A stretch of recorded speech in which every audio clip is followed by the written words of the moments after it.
형제들아, 우리가 너희를 위하여 항상 하나님께 감사할지니 이것이 당연함은 너희의 믿음이 더욱 자라고 너희가 다 각기 서로 사랑함이 풍성함이니 그러므로 너희가 견디고 있는 모든 박해와 환난 중에서 너희 인내와 믿음으로 말미암아 하나님의 여러 교회에서 우리가 친히 자랑하노라. 이는 하나님의 공의로운 심판의 표요 너희로 하여금 하나님의 나라에 합당한 자로 여김을 받게 하려 함이니 그 나라를 위하여 너희가 또한 고난을 받느니라. 너희로 환난을 받게 하는 자들에게는 환난으로 갚으시고 환난을 받는 너희에게는 우리와 함께 안식으로 갚으시는 것이 하나님의 공의시니 주 예수께서 자기의 능력의 천사들과 함께 하늘로부터 불꽃 가운데에 나타나실 때에 하나님을 모르는 자들과 우리 주 예수의 복음에 복종하지 않는 자들에게 형벌을 내리시리니 이런 자들은 주의 얼굴과 그의 힘의 영광을 떠나 영원한 멸망의 형벌을 받으리로다. 그 날에 그가 강림하사 그의 성도들에게서 영광을 받으시고 모든 믿는 자들에게서 놀랍게 여김을 얻으시리니 이는 우리의 증거가 너희에게 믿어졌음이라. 아멘. 종말하면 두 가지로 볼 수가 있죠. 예수님의 초림에서 재림 때까지의 모든 기간을 말하는 마지막 날들로 영어로는 last days를 표현하고 있습니다. 지금 우리가 살고 있는 이 시간도 마지막 날들, last days가 되는 것이죠. 다른 하나는 마지막 날, the last day, 예수님이 재림하실 때, 즉 말세지말의 때를 말하는 것입니다. 20여 년 전에 아마 여러분들도 기억하시는 분은 기억하실 것입니다. 몇 날 며칠에 예수님이 재림하신다는 다미 선교의 시한부 종말론자들 때문에 한때 얼마나 시끄럽고 혼란스러웠습니까? 그런데 올해 코로나 팬데믹이 시작되면서 시한부 종말론자들이 다시 고개를 들고 있다라는 기사를 읽게 되었습니다. 지난날에 이런 시한부 종말론 때문에 많은 가정들이 파괴되고 사람들을 혼란 속에 있게 하였지만 막상 그 해가 왔을 때는 아무도 일어나지 않았고 오히려 복음 전도의 길이 막히는 경우가 되기도 했습니다. 그런데 또다시 2023년에 종말이 온다, 27년에 온다, 48년에 온다라는 말들이 살아나기 시작한 것입니다. 분명한 것은 예수님이 재림하시는 것은 맞습니다. 하지만 언제 오신다라는 것은 아무도 모릅니다. 그래서 마태복음 24장 36절 보시면 그날과 그때는 아무도 모르나니 하늘의 천사들도 아들도 모르고 오직 아버지만 아시느니라고 하셨습니다. 종말의식을 가지고 준비된 모습으로 살아가는 것은 좋은 현상이지만 그러나 그들은 성경을 잘못 해석함으로 그 날이 언제 올 것이라는 말에 홀려 일도 하지 않고 있다면 그것은 분명 미혹된 것이라는 것입니다. 그런데 초대교회 당시 데살로니가 교회에 이런 종말론에 관한 혼란이 좀 있었습니다. 그래서 바울은 다음과 같이 경고를 했습니다. 형제들아, 때와 시기에 관하여는 너에게 쓸 것이 없음은 주의 날이 밤에 도적같이 이룰 줄을 너희 자신이 자세히 알기 때문이라. 그러나 바울의 이런 경고에도 불구하고 종말에 관한 혼란은 해결되지 않았습니다. 그래서 데살로니가 후서 2장에서 보면 바울은 또 이렇게 권면을 합니다. 영으로나 또는 말로나 또는 우리에게서 받았다는 편지로나 주의 날이 이르렀다고 해서 쉽게 마음이 흔들리거나 두려워하거나 하지 말아라 라고 말씀합니다.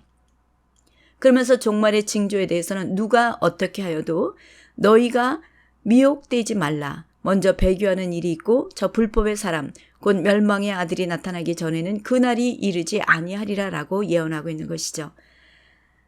올 여름에는 태풍이 유독이도 많이 몰려왔는데요. 이 태풍이 올 때 갑자기 불어닥쳤습니까? 아니죠. 먼저 태풍이 올 것이다 일기예보가 있습니다. 그러고도 전조 현상이 있습니다. 먼저 바람이 불고 먹구름이 끼고 날씨가 또 어떤 때는 후덥지근하듯이 종말에도 먼저 이러한 여러 징조가 있을 것이라는 것이죠. 그래서 마태복음 24장에 보시면요. 4가지 징조에 대해서 말하고 있습니다. 첫째는 거짓 그리스도가 일어날 것이라고 했습니다. 그래서 난리와 난리 소문을 듣겠지만 두려워하지 말라. 끝은 아니다라고 했습니다. 또 둘째로는 민족이 민족을, 나라가 나라를 대적할 것이다 라고 했고, 셋째는 곳곳에 기근과 지진이 있을 것이며, 또 네 번째는 불법이 성함으로 많은 사람의 사랑이 식어질 것이다 라고 했습니다. 그러나 복음이 땅 끝까지 전파될 때에야 끝이 온다고 했습니다. 우리 이것을 기억해야 됩니다. 지금 마지막 때에 여러 현상들이 일어나는 것은 사실이지만 아직 복음이 다 전해지지 않았고, 불법의 사람, 곧 적그리스도는 비밀이 활동을 하고 있으나 아직 때가 아니라 하나님이 허락하시지 않고 있다고 데살로니가후서 2장 6절은 말씀하고 있습니다. 사도 바울은 이렇게 다시 종말론에 대해 정리해 주기 위해 서신을 보내면서 우리 본문의 4절 보시면요. 그러므로 너희가 견디고 있는 모든 박해와 환난 중에서 너희 인내와 믿음으로 말미암아 하나님의 여러 교회에서 우리가 친히 자랑하노라. 이는 하나님의 공의로운 심판의 표요 너희로 하여금 하나님의 나라에 합당한 자로 여김을 받게 하려 함이니 그 나라를 위하여 너희가 또한 고난을 받느니라 라고 합니다. 환난과 핍박 속에서도 잘 인내하며 믿음이 성숙한 데살로니가 교회는 힘든 영적 싸움을 싸우면서 지친 사람이나 낙심이 되는 사람들도 있었을 것입니다.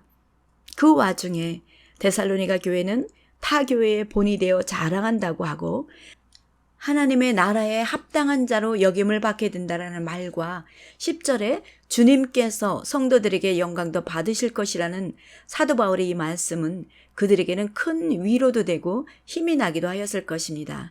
그렇지 않습니까? 우리가 가장 원하는 것은 무엇입니까? 하나님께 영광을 올려드리는 것이지 않습니까? 그렇다면 데살로니가 교회를 어렵게 하는 환난과 핍박이 어떻게 교회의 유익이 되어서 자랑거리가 되었고 하나님 나라에 합당한 자로 여김을 받게 되었을까요? 이 핍박과 환난은 그들의 인내와 믿음을 자라게 하였습니다. 예수를 믿을 때 핍박을 받지 아니하시는 분들은 그리 많지 않으실 것입니다. 눈에 띄게 고난을 받지 않았다 할지라도 알게 모르게 예수를 믿는다고 해서 말로 조롱을 당한다거나 무시를 당한 일들도 다 경험하였으리라 믿습니다. 그런데 제가 지금까지 신앙생활을 뒤돌아보면요. 가장 신앙이 견고하게 자랐던 시기는 핍박을 받을 때나 삶의 고난이 닥쳐왔을 때였습니다. 그리스도인에게 있어서 핍박이나 환난은 내가 진짜나 가짜냐 믿음을 테스트하는 기회라고 생각이 됩니다. 시험이나 시련이 왔을 때 대부분 사람들이 제일 먼저 무엇을 결정하는지 아십니까? 교회를 떠나는 것입니다. 그래서 말씀도 안 보고 기도도 하지 않습니다. 그런가 하면 어떤 사람은 하나님께 나아가 씨름하면서 기도하며 울부짖습니다. 그럴 때 그리스도인들이 어려운 역경 가운데서 빛을 발하게 되는 것입니다. 진주가 어떻게 생겨나는지 여러분 다 들어서 아실 것입니다. 진주 하나가 탄생하기까지는 2년에서 4년 정도 걸리는데요. 이것은 조개 속에 이 물질이 들어왔다가 배출되지 못하고 남아있게 되면서 진주핵이라는 미끌미끌하고 맑은 물질을 분비해서 이 물질을 감싸서 조개는 스스로를 보호해내려고 애를 쓰게 됩니다. 이런 일이 한 번이 아니라 수천 번, 수천 겹 이상의 진주층이 쌓이게 되면서 천연 진주가 되는 것입니다. 얼마 전에 제 친구가 남편과 같이 낚시 갔다가 생선을 잡았다고 하면서 갈치를 주어서 그 생선을 먹는데요. 눈에 보이지도 않는 작은 생선 가시가 제 목에 걸려서 한참을 애를 먹은 적이 있었습니다. 그 작은 가시 하나가 그렇게 고통스러울 수가 없더라고요. 예전에도 가시가 목에 걸려서 생선을 잘 안 먹으려고 했는데 오래간만에 맛있게 먹는데 그날 딱 걸린 것이었습니다. 병원에 가야 하나? 생선 가시 때문에 염증으로 고생하는 분이 있다라는 말도 생각이 나고 또 딸은 쪽집게를 가지고 와서 빼주겠다고 하라고 하는데 딸에게 민망하기도 하고 어떻게 해야 되나 별의별 생각이 다 들더라고요. 좀 고생하다가 어떻게 겨우 따끔거리는 것이 멈추게 되었습니다. 여러분들도 저처럼 경험해 보신 분들이 있으실 것입니다. 작은 것이 걸렸을 때도 이렇게 고생스러운데 조개는 자기 몸속에 진주가 자라기까지 얼마나 고통스러웠겠습니까? 그래서 자꾸 진주 핵을 배출해서 감쌈으로 고통을 감내하면서 진주가 커지게 될 때 보석으로 인정을 받게 되는 것입니다. 우리 믿음도 마찬가지입니다. 핍박을 받고 환난을 당하게 될 때 성령이 우리 영혼을 감싸면서 우리는 더욱 강한 믿음의 소유자가 되는 것입니다. 우리에게 환난이 왔을 때 내가 능력이 있어서 인내하는 것이 아니라 성령께서 자꾸 감싸주시면서 이길 수 있도록 격려해 주십니다. 하루하루 말씀을 생각나게 하시고 예수님이 십자가 위에서 어떻게 고통을 당하시며 수치심을 마다하시고 인간들을 구원하셨는지를 자꾸 생각나게 하시면서 인도하시는 성령을 따라가다 보니까 인내하게 된 것이고 그로 말미암아 믿음이 생기게 된 것입니다. 여기서 우리가 기억해야 할 것은 성령이 인도하시는 음성을 따라가야 하는 것입니다. 기분 나빠도 자존심 상해도 성령이 인도하시는 대로 따라가야 합니다. 그러면서 내 자아의 모난 부분이 깎여지면서 진주처럼 변하는 것입니다. 이런 우스운 예화가 있습니다. 사단이 그리스도인들을 없애려고 한 계획 중에 가장 크게 실패한 것은 무엇인지를 아십니까? 핍박이었습니다. 그리스도인들이 불같이 일어나 예수를 전하니까 사탄은 어떻게 해서든지 복음이 전파되는 것을 막으려고 핍박을 한 것이었습니다. 그래서 초대교회를 보시면 예수님의 제자들이 복음을 전하다가 잡혀서 옥에 갇히기도 하고 매를 맞을 때도 있고 순교를 당하기도 했습니다. 그렇게 핍박이 강하면 강할수록 제자들은 더 기도하게 되었고 또 흩어지게 되면 흩어진 곳에서 복음을 전한 것입니다. 핍박 때문에 더 기도하면서 복음을 전하니까 어떻게 됩니까? 더 성령이 충만하게 되어 뜨거운 믿음을 가지게 되었고 불같이 복음을 전하면서 하나님의 나라가 더욱 확산이 되었던 것입니다. 그러다 보니 핍박을 이기기 위해 인내하는 법도 배우게 되었고 믿음은 믿음대로 성장함으로 예수님을 닮아가는 성숙한 신앙인으로 변화되게 된 것입니다. 할렐루야, 믿으십니까? 앞으로 우리에게도 어쩌면 조금 지체될 수도 있고 아니면 곧 핍박이 몰아닥칠 수도 있습니다. 그럴 때 여러분 두려워하지 마십시오. 우리도 데살로니가 교회처럼 더욱 믿음이 성숙해질 것이며 예수님을 닮아서 하나님의 나라에 합당한 자로 여김을 받게 될 줄 믿습니다. 하나님의 나라에 초점을 맞추고 성령의 인도하심을 따라 순종하면 저와 여러분을 통해서 우리 주님께서는 영광을 받으시게 될 줄 믿습니다. 아멘. 두 번째는 핍박과 환난은 사랑이 풍성한 교회로 변화되었습니다. 예수를 믿고 핍박을 받을 때는 예수님께 더 나아가 기도하게 되면서 성령이 함께 하심으로 미움보다는 용서와 사랑의 마음을 주셔서 성도들이 하나가 되어 서로를 품어주고 나 자신보다는 남을 먼저 배려하게 됩니다. 그래서 성령이 함께 하심으로 사랑으로 하나 되게 되는 것입니다. 사랑하는 자들아, 우리가 서로 사랑하자. 사랑은 하나님께 속한 것이니 사랑하는 자마다 하나님으로부터 나서 하나님을 안다고 하였습니다. 사랑이신 하나님은 먼저 우리에게 그 사랑을 보여주셨죠. 하나님은 사랑으로 사람을 빚으셨지만 사단의 유혹에 넘어가 불순종하게 되었고 하나님을 부인하고 배신한 죄인이 되었습니다. 그럼에도 불구하고 우리가 죄인 되었을 때 하나님은 당신의 독생자 예수 그리스도를 화목제물로 보내주셔서 십자가에 달려 돌아가심으로 우리의 모든 죄를 사하여 주셔서 인간들을 얼마나 사랑하시는지 보여주셨던 것입니다. 믿으십니까? 그래서 요한일서는 말씀하시기를 사랑하는 자들아 하나님이 이같이 우리를 사랑하셨은즉 우리도 서로 사랑하는 것이 마땅하다라고 하셨습니다. 정말 예수님을 믿으셨다면 그 증거는 바로 사랑이라는 것입니다. 우리 예수님을 보십시오. 우리 예수님은 우리의 죄를 사하신 것뿐만 아니라 십자가에 달려 돌아가시기 전에 아버지께 간절히 기도하신 것은 제자들이 하나님의 사랑 안에서 하나 되게 하는 것이었습니다. 아버지 안에서 성부, 성자, 성령이 하나 된 것 같이 저희들도 하나 되게 하시되 요한복음 17장 26절 보시면 내가 아버지의 이름을 그들에게 알게 하였고 또 알게 하리니 이는 나를 사랑하신 사랑이 그들 안에 있고 나도 그들 안에 있게 하려 함이니이다 라며 기도하셨습니다. 데살로니가 교회가 바로 환난과 핍박 속에서도 인내와 믿음이 자란 것뿐만 아니라 사랑으로 하나가 된 것입니다. 그리고 그들은 사랑을 나누어주는 본을 보여준 교회이기도 합니다. 데살로니가 교회가 있는 지역은 마게도냐 지역으로서 그곳은 거듭된 로마 제국의 내전에 의해 기근으로 경제적으로 큰 어려움을 겪고 있었던 것뿐만 아니라 신앙적으로도 큰 환란을 겪고 있었고, 이로 인하여 그 지역의 모든 교회는 가난해질 수밖에 없었던 상황이었습니다. 그럼에도 데살로니가 교회를 더욱 영적으로 강하고 성숙한 교회로 거듭나게 한 것입니다. 그래서 고린도후서에 보시면 사도 바울은 말하기를 그들은 예루살렘 교회가 기근으로 어려움을 겪을 때도 먼저 앞서서 자원함으로 물질로 헌신을 하되 힘대로 할 뿐 아니라 힘에 지나도록 그들을 위해 기쁨이 넘치도록 성도들을 섬겼다고 합니다. 환난이나 핍박이나 가난은 결코 그들을 약하게 할 수 없었다는 것이죠.